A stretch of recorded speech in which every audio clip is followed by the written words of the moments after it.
আজকের ভিডিওটা মূলত সাবজেক্ট চয়েস নিয়ে। বাংলাদেশে মানবিক বা আর্টসের জন্য প্রায় 22টা সাবজেক্ট থাকলেও আমাদের কেবল 4টা গ্রুপ সাবজেক্ট নেওয়া লাগে। 3টা হচ্ছে মেইন থাকে, একটা হচ্ছে অপশনাল থাকে। কিন্তু তোমাদের মধ্যে ম্যাক্সিমাম স্টুডেন্ট এটাই জানো না কোন সাবজেক্টগুলো নিলে এ প্লাস পাওয়া সহজ হবে, কোনগুলো নিলে আমরা অ্যাডমিশনের সুবিধা করতে পারবো, আর কোনগুলো আমাদের নেওয়া উচিত, কোনটা ফোর্থ সাবজেক্ট নেওয়া উচিত। এই সকল প্রশ্নের উত্তর আজকের এই একটা ভিডিওতে কভার করব। আমি তোমাদের সাথে আছি, তোমাদের সাজেদুর ভাইয়া। বর্তমানে লেখাপড়া করছি ঢাকা বিশ্ববিদ্যালয়ে। দেখো ভাই, আমাদের কিন্তু সায়েন্স বা কমার্সের মতো ফিজিক্স, কেমিস্ট্রি, ম্যাথ, বায়োলজি নাই যে এই চারটাই সবার নেওয়া লাগবে। আমাদের অনেক সংখ্যক কি আছে, গ্রুপ সাবজেক্ট আছে। এই গ্রুপ সাবজেক্টগুলোর মধ্যে আমাদের অল্প কয়েকটা সাবজেক্ট নেওয়া লাগে। কিন্তু আমরা সমস্যা হয় কি, যে এই যে এতগুলো সাবজেক্ট, এখানে আমি একদম মোস্ট কমন যেগুলো হচ্ছে বাংলাদেশে সবচেয়ে বেশি, প্রায় এগুলোই হচ্ছে কি এগুলি হচ্ছে 99% ক্ষেত্রে এই কয়টা সাবজেক্টই থাকে। ওকে, সুতরাং এই কয়টার মধ্যেই তোমাদের কলেজে থাকবে আশা করা যায়। এখন এগুলোর মধ্যে কে কোন কয়টা নিবা বা কে কোনটা নিবা, কার জন্য কোনটা, এইটা হচ্ছে এখন আমাদের মূল আলোচ্য বিষয়।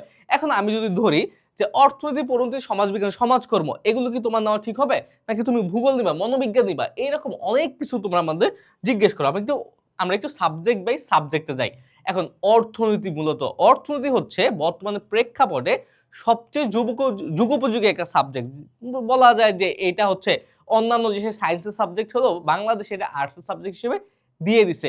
কিন্তু অর্থনীতির কিন্তু ফিউচার অনেক ব্রাইট, অনেক ব্রাইট। কিন্তু আরেকটা কথা বলি, যে আসলে বাংলাদেশের সাবজেক্ট ওই রকম ম্যাটার করে না।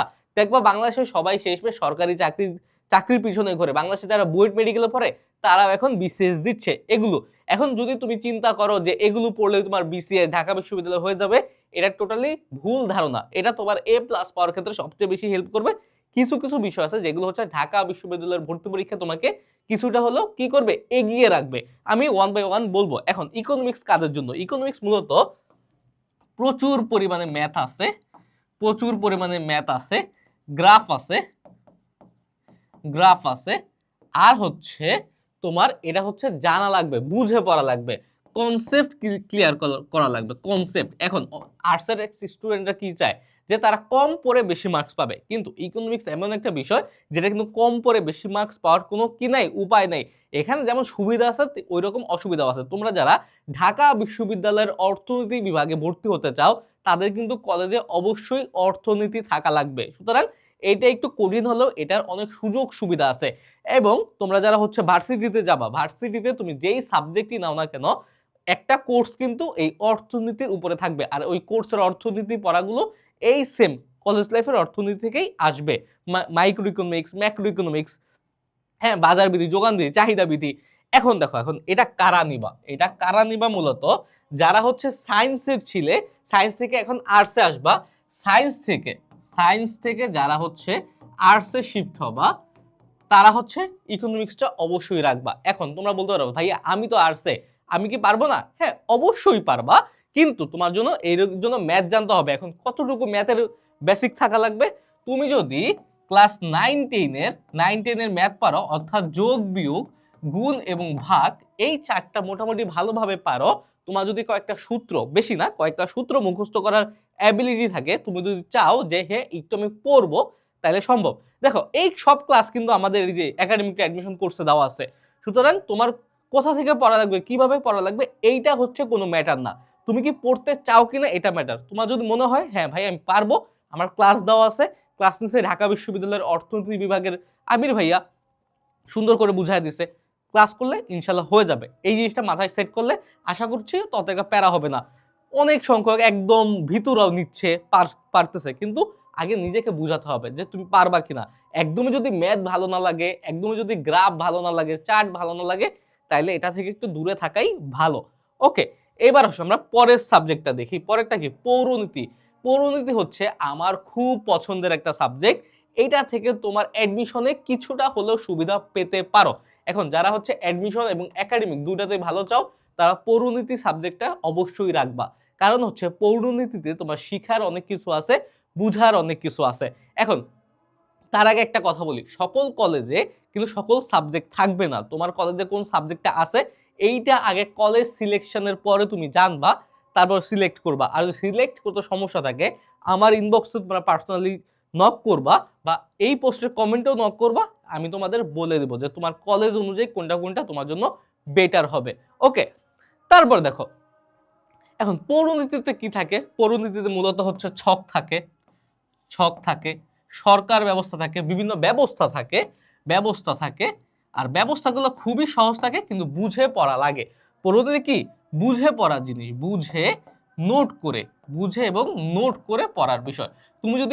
তুমি যদি এই পৌরনীতি বা সিভিক্স একবার নোট করে পড়তে পারো, আশা করা যায় তুমি আর জীবনও ভুলবা না, জীবনও না। যেমন আমি যদি আমাদের কোর্সে চলে যাই, আমাদের এই যে হচ্ছে আর্টসের কোর্স, এখানে কিন্তু সকল বিষয় তুমি যা চাবা, তোমার এখানে অ্যাডমিশন আছে, তারপর একাডেমিক আছে, সব আছে। এই যে একাডেমিক সিলেকশন থেকে শুরু করে অ্যাডমিশন, এখানে তোমার সকল বিষয় ক্লাস কিন্তু অলরেডি দেওয়া আছে। ওকে, আমরা অ্যাডমিশনে ঢুকে গেছি, সরি ভাইয়া। এই যে আমাদের হচ্ছে আমরা কোর্সে চলে যাই, কোর্স হচ্ছে আমাদের 28-এর কোর্স হচ্ছে এই যে আমাদের এই যে এইচএসসি 28-এর কোর্স। এখানে গেলে তোমরা সকল ক্লাস এখানে যদি আমরা এই যে একাডেমিক ক্লাস বলি, অ্যাডমিশন ক্লাস বলি, সকল কিছু এই যে কোর্স আউটলাইনে গিয়ে এখানে জাস্ট এই যে একাডেমিক প্রস্তুতি এই অপশনে গেলে তোমরা সকল ক্লাস পেয়ে যাবা, একাডেমিক এক্সাম থেকে শুরু করে ক্লাস। এই তো এখানে তোমার রুটিন দেওয়া আছে, এই রুটিনটাকে এক বছরে কিভাবে সকল কিছু শেষ করা লাগবে ওইগুলো সব এই রুটিনে দেওয়া আছে। আর হচ্ছে ক্লাস তোমরা এখানে সকল কিছু, যে একাডেমিক বেসিক ক্লাসে গেলে তুমি এখানে বাংলা, ইংরেজি, আইসিটি, মনোবিজ্ঞান, সমাজবিজ্ঞান, অর্থনীতি, ভূগোল, ইসলামের ইতিহাস, সমাজকর্ম, তারপর পৌরনীতি, এই যে পৌরনীতি আছে, ইতিহাস আছে, মানে তোমার যেই গ্রুপ সাবজেক্ট থাকুক না কেন এখানে সকল ক্লাস দেওয়া আছে। সুতরাং গ্রুপ সাবজেক্ট নিয়ে তোমার টেনশন করার কোনো কারণ নেই, সকল গ্রুপ সাবজেক্টের ক্লাস কিন্তু ওখানে দেওয়া আছে। তুমি যেইটাই নাও এই একটা কোর্সে কিন্তু হয়ে যাবে। এখন যেখানে আমরা ছিলাম, এখন পৌরনীতি যদি তোমার বোঝার একটুই থাকে, অল্প পড়লে হবে, বেশি পড়ার দরকার নেই, কিন্তু আমি বলবো যে এটা একটা রিকমেন্ডেবল সাবজেক্ট। এখান থেকে তুমি অ্যাডমিশনে কিছু একটা সুবিধা পাবা, বিসিএস এ কিছু একটা সুবিধা পাবা, এটা তোমার জানা জরুরি। তারপর আসি আমি এবার সমাজবিজ্ঞান আর সমাজকর্ম, এই দুইটা কেন আমি একই সাথে রাখলাম, কারণ হচ্ছে তারা প্রায় সিমিলার, এই দুইটা কি প্রায় সিমিলার, একই ধরনের। হ্যাঁ, একই ধরনের সাবজেক্ট। এখন একই ধরনের যেহেতু সাবজেক্ট, এখন কে কোনটা নিবা, তোমার কলেজে যেটা আছে ওইটা আগে দেখবা। কিন্তু বলা উত্তম যে সমাজকর্ম অনেকের কাছে একটু কি বোরিং লাগে, কিন্তু এই বোরিং লাগার কারণ কি জানো, এখন সকলে বলতে পারো যে অনেক কঠিন, কিন্তু সমাজকর্ম একটু বেশি সহজ, এই কারণে সবার কাছে বোরিং লাগে। এই দুইটাই নাম বুঝাইতে বোঝা যায় সমাজ রিলেটেড, বাংলাদেশ ও বিশ্ব পরিচয় পড়ছি না, ওই রিলেটেড, যে সমাজ কি, সমাজের গঠন, পরিবারের গঠন, সমাজে কি কি সমস্যা আছে, সমাজের এই সমস্যা কিভাবে সমাধান করা যায়, এইগুলো হচ্ছে সমাজকর্ম আর সমাজ বিজ্ঞানের কি আলোচ্য বিষয়। যেমন কয়েকটা আইন থাকবে, তারপর সমাজকর্ম আইন থাকবে, তারপরে বিভিন্ন যে গ্রুপ সমাজকর্ম মানে দলগত সমাজকর্ম, পুলিশ সমাজকর্ম, এইরকম বিভিন্ন সমাজকর্ম আছে। স্পেসিফিক বা অনেক হাইপ তোলার মতো সাবজেক্ট এইরকম না, কিন্তু সহজ সাবজেক্ট, অনেক সহজ, আর বুঝে পড়লে হবে। অনেক সহজ, কম পড়লেও হবে, কিন্তু আবার না পড়লে আবার কি বোরিং মনে হবে, এটা মাথায় রাখবা। আমি বলবো যে সমাজকর্ম বা সমাজবিজ্ঞান এই দুইটার মধ্যে যে কোনো একটা সাবজেক্ট তুমি রাখবা, কারণ হচ্ছে কি সহজ আর কঠিন মিলিয়ে কিন্তু কি এখানে তোমার সাবজেক্ট নেওয়া উচিত। যেমন আমার সমাজকর্ম ছিল, সমাজকর্ম আমার কাছে খারাপ লাগতো না, ভালোই লাগতো। তারপর দেখো ভূগোল আর মনোবিজ্ঞান দুইটাই হচ্ছে খুবই ইম্পর্টেন্ট সাবজেক্ট, আর দুইটাই হচ্ছে মূলত সায়েন্স রিলেটেড। তোমরা যারা সায়েন্স থেকে আসবা তাদের কাছে এই দুইটা সাবজেক্ট ভালো লাগবে। আর দুইটা সাবজেক্টে প্র্যাকটিক্যাল থাকার মানে কি, প্র্যাকটিক্যাল থাকার মানে হচ্ছে এ প্লাস পাওয়াটা তুলনামূলক ইজি। কিন্তু এর আগে আমি বলে রাখি যে যেহেতু সায়েন্স রিলেটেড সাবজেক্ট, যারা সায়েন্স থেকে আসবা তাদের কাছে ভালো লাগলেও এখানে কিন্তু তোমার বিশেষ করে ভূগোলে তোমার চিত্র আছে, ম্যাপ আছে। ওকে, এই চিত্র আর ম্যাপ সম্পর্কে তোমার অনেক বেশি আইডিয়া থাকা লাগবে। যেমন জোয়ার ভাটা পড়ছি না, তারপর ওই যে কর্কট ক্রান্তি রেখা, এই রেখা ওই রেখা, এগুলো হচ্ছে ভূগোলের মেইন বিষয়।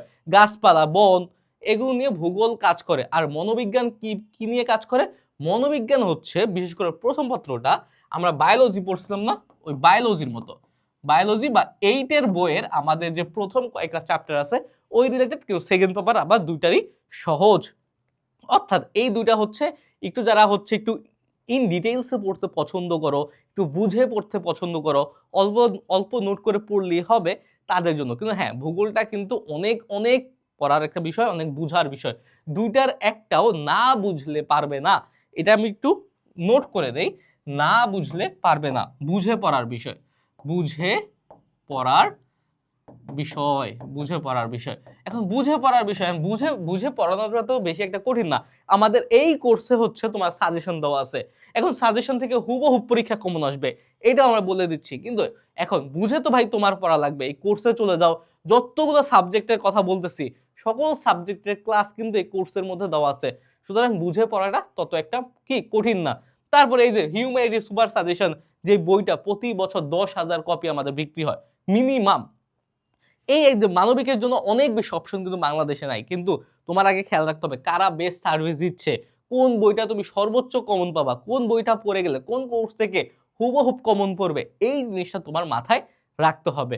ওকে, ওই অনুযায়ী যদি আগাও, অল্প পড়াটা বেশি একটা সমস্যা না, কিন্তু ভালোভাবে পড়তে হবে, স্মার্টলি পড়তে হবে। ওকে, এই হচ্ছে ভূগোল আর মনোবিজ্ঞান। প্র্যাকটিক্যাল যেহেতু আছে, যারা একটু এ প্লাস পেতে চাও তারা নিতে পারো। কিন্তু হ্যাঁ, কথা আছে, প্র্যাকটিক্যাল কিন্তু অনেক চিত্র আঁকা লাগবে, অনেক কিছু আঁকা লাগবে। যদি তোমার চিত্রাঙ্কন ভাল লাগে, তারপর একটু ক্রিটিক্যাল থিঙ্কিং ভাল লাগে, তাহলে এই দুইটা তোমার জন্য। জোয়ার ভাটা টাইপের, তারপর হচ্ছে বায়োলজির যে জিনিসপত্রগুলো ওগুলো, তবে শিক্ষণ আছে, প্রেষণা আছে, হ্যাঁ, সংবেদনশীলতা আছে, অনেক কিছু টার্ম আছে, অনেক বুঝার বা শিখার জায়গা কিন্তু এখানে আছে। এইবার আসি ইসলামের ইতিহাস আর ইতিহাস। এই যে এই দুইটার মধ্যে কি এই ইতিহাস ওয়ার্ডটা কিন্তু কমন, ইতিহাস ওয়ার্ডটা কিন্তু কমন। তাহলে বোঝাই যাচ্ছে যে ইতিহাস রিলেটেড, মানে এখানে অনেক সাল থাকবে, অনেক ঘটনা থাকবে, অনেক কাহিনী থাকবে। এখন এটা কি, এই ইতিহাসটা হচ্ছে ওভারঅল সকল ইতিহাস, যেমন ইংরেজদের ইতিহাস, বাংলার ইতিহাস, পাকিস্তান আমলের ইতিহাস। আর এটা কি ইসলামের ইতিহাস, মানে কি ইসলাম ধর্ম কোথা থেকে আসলো, কোথা কিভাবে আসলো, কার মাধ্যমে কতটুকু আগাইলো, এটা হচ্ছে কি ইসলামের ইতিহাসের। এখন বিশেষ করে যারা ইতিহাস বা অ্যাডমিশন রিলেটেড পড়তে চাও, অ্যাডমিশনে যারা পড়তে চাও তারা ইতিহাস রাখতে পারো, ইতিহাসটা তারা রাখতে পারো। ইতিহাসটা মোটামুটি ভালো একটা সাবজেক্ট। আর ইসলামের ইতিহাসটা কাদের জন্য, যারা একটু ধর্মের প্রতি টান আছে, যারা বিশেষ করে মাদ্রাসা ব্যাকগ্রাউন্ডের আছো, মাদ্রাসা মাদ্রাসা মাদ্রাসা একটু ধর্মের প্রতি সফট কর্নার আছে, ধর্ম, হ্যাঁ, তারপর ধর্ম সম্পর্কে জানতে চাও, হ্যাঁ, ধর্মের জিনিস সম্পর্কে অনেক কি জানার ইচ্ছা আছে, যুদ্ধ যুদ্ধ সম্পর্কে তাদের অনেক কৌতূহল আছে, তাদের জন্য কি ইসলামের ইতিহাস। আর ইতিহাসটা কি ওভারঅল সকল ইতিহাস। এই ইতিহাসটা অ্যাডমিশনে ইতিহাস থেকে একটা বা দুইটা প্রশ্ন আসে। সুতরাং ইতিহাসটা তোমরা তোমার চয়েস লিস্টে রাখতে পারো, আমি হলে রাখতাম। এখন দেখো, কিন্তু ওই যে সবার আগে বললাম তোমার কলেজ, কলেজ আমাদের কোনটা আসে আমরা কিন্তু শিওর না, তোমার কলেজে যা থাকবে সেখান থেকে নেওয়া লাগবে।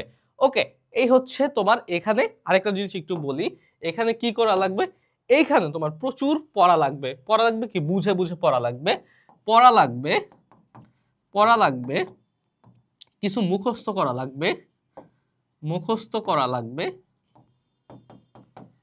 করা লাগবে কিছু কিছু বিষয় নোটও করা লাগবে, নোটও করা লাগবে। এখন নোট করা লাগবে, এটা তুমি জানবা কেমনে, এটা তো আমরা কোর্সে বলে দিছি যে ভাইয়া এই টপিকটি ইম্পর্টেন্ট, এইটা নোট করো।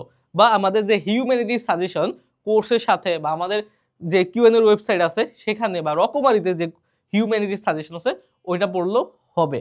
ওকে, এই হচ্ছে মোটামুটি ইতিহাস আর ইসলামের ইতিহাসের ধারণা। এখানে অনেক সাল আছে, বার আছে, ঘটনা আছে, এগুলো একটু মাথায় রাখতে হবে, বুঝে বুঝে পড়া লাগবে, কালক্রমান্বয়ে পড়া লাগবে। এবার আসো যুক্তিবিদ্যা আর কৃষি শিক্ষা।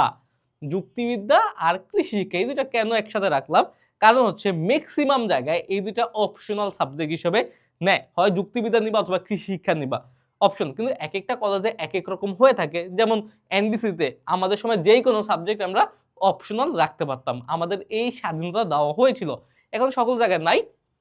এখন যুক্তিবিদ্যা কি, যুক্তিবিদ্যা হচ্ছে অনেকটা ম্যাথের মতো।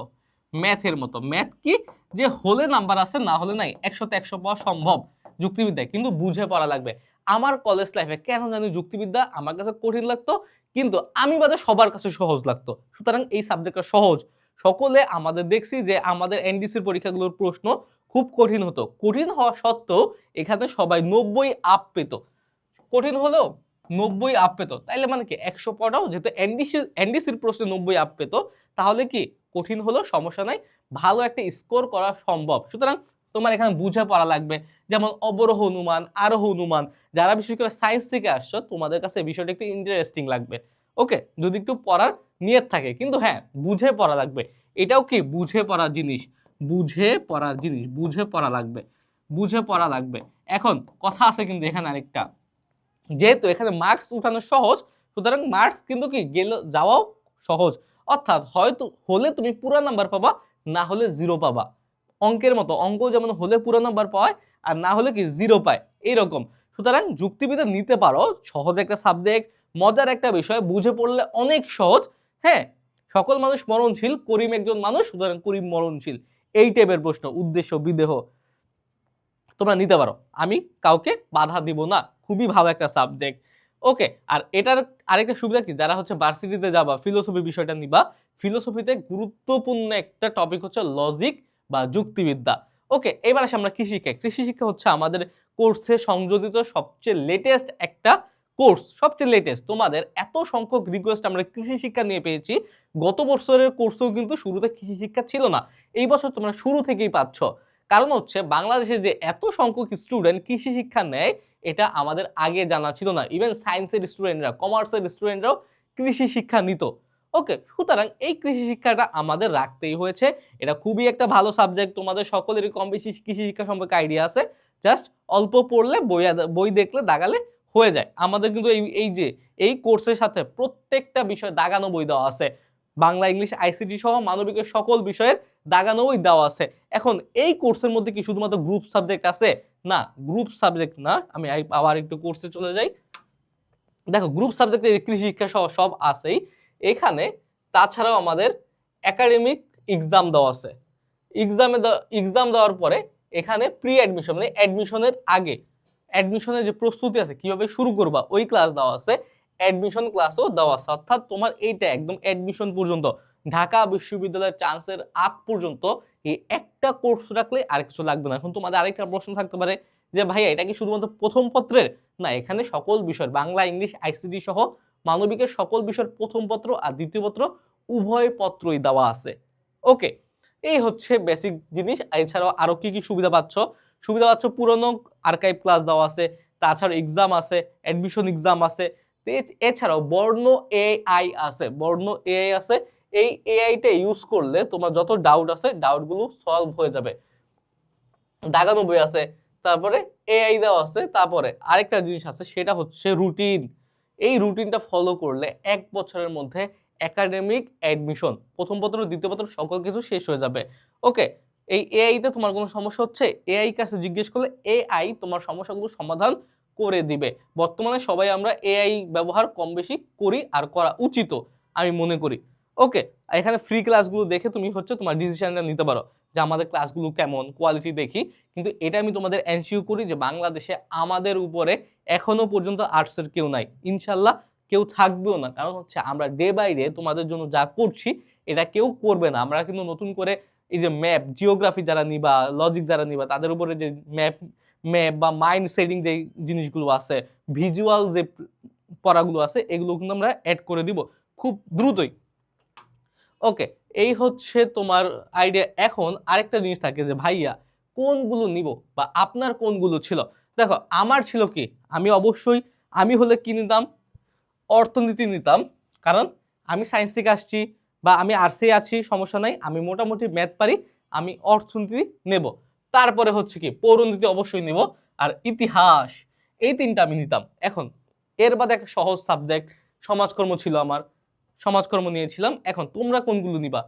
এই যে অর্থনীতি, যারা ম্যাথ ম্যাথ তারা অর্থনীতি নিবা, পৌরনীতি চেষ্টা করবা সকলেই নেওয়ার জন্য। তারপর সমাজবিজ্ঞান বা সমাজকর্ম, এই দুইটার মধ্যে একটা, এই দুইটার মধ্যে একটা। ওকে, তারপরে ভূগোল বা মনোবিজ্ঞান, যারা প্র্যাকটিক্যালে মার্কস পেতে চাও, যারা সায়েন্স থেকে এসেছো, যারা বুঝে লেখাপড়া করতে চাও, এবং যারা হচ্ছে ভূগোলের প্রতি বা এই যে তোমার অঞ্চল, ম্যাপ, কর্কটক্রান্তি রেখা, এইটা দ্রাঘিমা রেখা, এইসবের প্রতি ইন্টারেস্ট আছে, তারা ভূগোল নিতে পারো। ভূগোল ভালো একটা সাবজেক্ট, বাংলাদেশে ম্যাক্সিমাম কি কলেজে এই সাবজেক্টটা থাকে। তারপর ইতিহাসটা নেওয়া উচিত, ইতিহাস বলতে আমি ইসলামের ইতিহাস বুঝাই নাই, এই ইতিহাসকে বুঝাইছে। ইতিহাসটা নেওয়া উচিত। এখন ইসলামের ইতিহাস যাদের ওই যে ধর্মের প্রতি টান আছে, ধর্ম সম্পর্কে অধিকতর জানতে চায়, তারা যুক্তিবিদ্যা কি সহজে দ্বারা মার্কস করতে চায় যে আমি পড়বো, বুঝে বুঝে পড়বো, মার্কস তুলবো। আর কৃষি শিক্ষা কি সহজ একটা সাবজেক্ট, ম্যাক্সিমাম মানুষের ফোর্থ সাবজেক্ট হিসেবে তুমিও রাখতে পারো, সহজই বলা যায়। ওকে, এখন স্পেসিফিক্যালি অ্যাডমিশনে তোমার শুধুমাত্র পরিণতি অল্প একটু হেল্প করবে, তারপরে ইতিহাস অল্প একটু হেল্প করবে, কিন্তু এগুলো পরেও কি করা যায়, পড়া যায়, অত ব্যাপার না। কিন্তু মেন কথা হচ্ছে তোমার তোমার চয়েস, তোমার কলেজে তোমার কি ইচ্ছা, তোমার ইচ্ছা কলেজে কোন কোন সাবজেক্ট আছে এটার উপরে ম্যাটার করে। ওকে, তুমি যেই কোনো সাবজেক্ট নাও, কোনো ম্যাটার না, সকল সাবজেক্টের ক্লাস এখানে দেওয়া আছে, সকল বিষয়ে ক্লাস পাবা, কিন্তু তোমার টার্গেট থাকবে আমি এইচএসসি তে কিভাবে ভালো করব, এইচএসসি তে আমি কিভাবে এ প্লাস পাবো বা ভালো করব। ওকে, এখন এ প্লাস পাওয়ার জন্য সুবিধাজনক সাবজেক্ট কোনগুলো? এই যে লজিক নিলে তুমি এ প্লাস সহজে পাবা, ভূগোল বা মনোবিজ্ঞান যেগুলো প্র্যাকটিক্যাল নাম্বার আছে এগুলোতে এ প্লাস সহজে পাবা, পরিণতিতে এ প্লাস সহজ পাবা, অর্থনীতি বুঝে পড়লে এ প্লাস সহজ। এখন মেন কথা কি যে আমরা এমন ভাবে আমরা পড়িয়েছি বা এমন ভাবে তোমাদের আমরা গাইড করেছি, পড়লে তোমরা সকল বিষয়ে প্লাস পেতে পারো। আমি আমার প্রিফারেন্সে তোমাদের বললাম এইভাবে পড়ো, আশা করা যায় কোনো সমস্যা হবে না। তারপরে কলেজ যখন তোমাদের সিলেক্ট হয়ে যাবে, কলেজে যখন তোমার কি কি সাবজেক্ট আছে এটা আমাদের জানাবে, তখন আমরা তোমাদের অধিকতর হেল্প করব। ওকে ভাইয়া, তাহলে আজকের এই ভিডিওটা এই পর্যন্তই থাকলো, আবার দেখা হবে। সেই পর্যন্ত সুস্থ থাকো, ভালো থাকো, আসসালামু আলাইকুম।